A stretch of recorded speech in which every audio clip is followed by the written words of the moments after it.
आपल्या महाराष्ट्रीयन खाद्य संस्कृतीमध्ये वेगवेगळे पारंपरिक पदार्थ आहेत.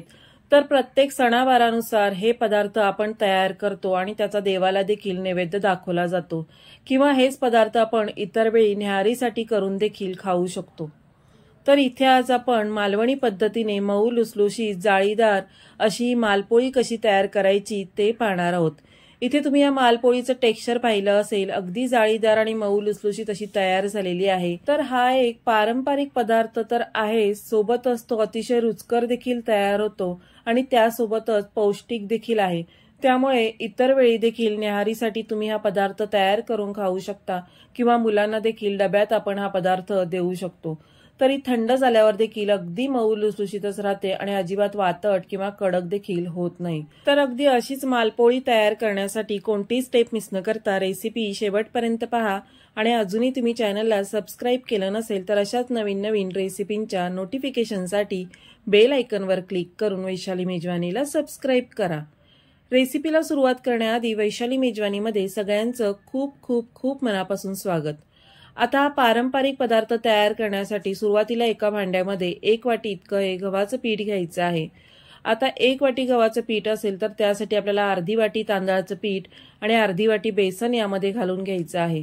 त्यासोबतच ही मालपोळी अतिशय खमंग होण्यासाठी यामध्ये आपण 1 छोटा चमचा बडीशेप बारीक करून घेतलेली आहे आणि सोबतच 1 छोटा चमचा जिरं देखील आपण बारीक करून घेतलेला आहे. आता याची पावडर न करता थोडंसं भरडसरच आपण हे बारीक करून घेतलेलं आहे. यामध्ये पाव चमचा हळद रंगासाठी घालायची, चिमूटभर मीठ घालून घ्यायचं, ज्यामुळे कुठलाही गोड पदार्थ अतिशय रुचकर तयार होतो. आता यामध्ये आपण अर्धी वाटी गूळ घालून घ्यायचा आहे. गूळ घालून घेत असताना तो मी किसून घेतलेला आहे. तुम्ही इथे गूळ पावडर देखील वापरू शकता. त्यासोबतच ज्या पद्धतीने तुम्हाला गोड खायचं असेल त्या पद्धतीने तुम्ही याचं प्रमाण देखील वाढवू शकता. आता कोणत्याही गोड पदार्थामध्ये गूळ असला म्हणजे जायफळ हे घातलंच पाहिजे, त्यामुळे इथे थोडंसं जायफळ या पद्धतीने किसणीवर किसून आपण घालून घ्यायचं आहे. इथे आता हे मिश्रण तयार करण्यासाठी सुरुवातीला आपण 1 वाटी दुधाचा वापर करायचा आहे आणि सोबतच 1 वाटी पाण्याचा वापर करायचा आहे. इथे मी 1 वाटी दूध घालून घेतल्यानंतर सुरुवातीला अर्धी वाटी पाणी घालून घेतलेलं आहे, कारण या पिठाच्या गुठळ्या होऊ नये म्हणून या पद्धतीने आपल्याला सुरुवातीला 1 वाटी दूध आणि अर्धी वाटी पाणी घालून हे मिश्रण मिक्स करून घ्यायचं आहे.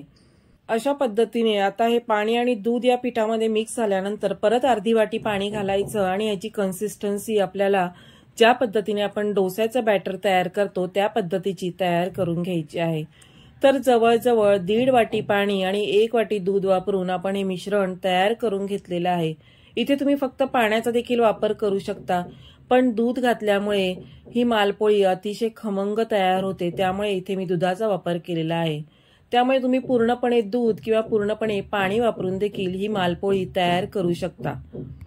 अगदी शेवटला ही मालपोळी सुवासिक होण्यासाठी पाव चमचा इतकी आपण वेलची पूड घालून घेतलेली आहे आणि परत हे बॅटर आपल्याला मिक्स करून 2 ते 3 मिनिटं छान असं फेटून घ्यायचं आहे.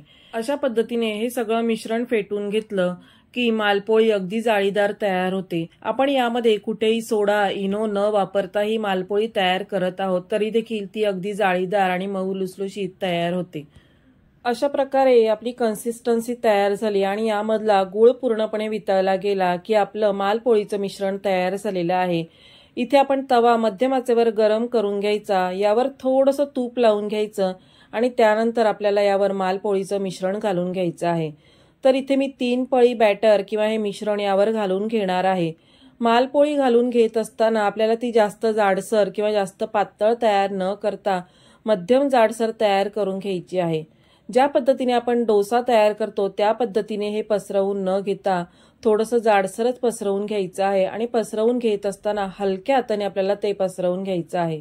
इथे एक महत्त्वाची गोष्ट आणि एक महत्त्वाची टिप्स सांगायची म्हणजे जर तुम्ही मालपोळी तयार करत असताना तव्याला तूप लावलं नाही तर मालपोळीला अजिबात जाळी सुटली जात नाही. त्यामुळे मालपोळी तव्यात घालून घेत असताना गॅस आपल्याला मध्यम आचेवर ठेवायचा आहे आणि मालपोळी घालून पसरवून झाल्यानंतर मग गॅस आपल्याला मंद आचेवर ठेवायचा आहे. आता वरची बाजू पूर्णपणे कोरडी होईपर्यंत आणि याचा पूर्णपणे रंग बदलेपर्यंत आपल्याला मंद आचेवर शिजवून घ्यायची आहे. आता थोडीशी मालपोळी शिजत आली की आपण कडेनी थोडंसं तूप घालून घ्यायचं, म्हणजे ही मालपोळी छान खरपूस तयार होते. अशा पद्धतीने हलक्या हातानेच आपल्याला उलाटण्यानी किंवा कालथ्यानी ही पलटून घ्यायची आहे। या पद्धतीने तुम्ही बघू शकता चारी बाजूनी ही छान अशी सुटली गेली आहे। आता आपण ती पलटून घेणार आहोत आणि दुसरी बाजू देखील 1 मिनिटभर आपल्याला शेकवून घ्यायची आहे किंवा शिजवून घ्यायची आहे। तर इथे तुम्ही बघू शकता मस्त सोनेरी रंगावर जाळीदार अशी आपली ही मालपोळी तयार झालेली आहे।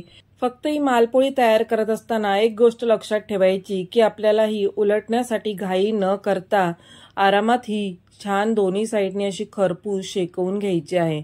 जर आपण जास्त घाई केली आणि मोठ्या गॅसवर शेकवून घ्यायला गेलो तरी तुटण्याची शक्यता असते, चिटकण्याची शक्यता असते आणि ती हवी तशी तयार देखील होत नाही। तर इथे तुम्ही बघू शकता मंद आचेवर दोन्ही साईडनी खरपूस सोनेरी रंगावर मी छान अशी शेकवून घेतलेली आहे।